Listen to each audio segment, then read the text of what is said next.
hayotimdagi eng og'riqli vaziyat. Bu men 113 kilo bo'lib semirib ketganimdagi turmush o'rtog'im motivlari bo'lmagan, atrofimdagilar fikrlar bo'lmagan, chunki ularni hammasidan men kuch olganman-da.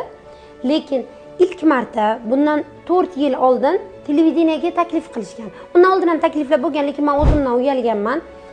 Voy, men o'zim semizman, qanday qilib chiqaman deganman. Bu holat hozir ayrim bir dietologlarda ham bor. Lekin 80 kiloligimda chiqishga jazm qilganman va birinchi marta ko'rsatuvga borganman. O'sha ko'rsatuvga borganimdan keyin ko'rsatuv ijodkorlari menga necha kilo ozganimni, qanday qilib bu darajaga erishganimni so'raganlarda, hozir kiloyimni aytganman. Uyalibgina 80 kilo bo'lsam ham 79 deganman-da.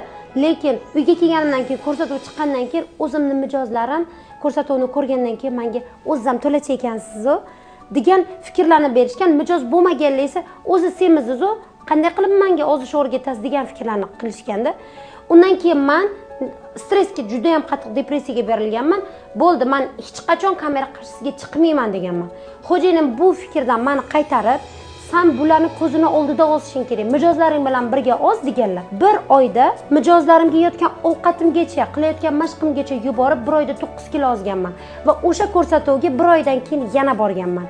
Borganimda ko'rsatuv ijodkorlarining o'zi meni tanishmagan. Bu gapim bilan nima demoqchiman? Hozir siz qanaqa holatdasiz, umuman qiziqmas atrofdagilarga. Qanaqa kasallikdasiz, stressdamisiz, tug'ruqni boshingizdan kechirganmisiz? Yo'q, ularga umuman qiziqmas.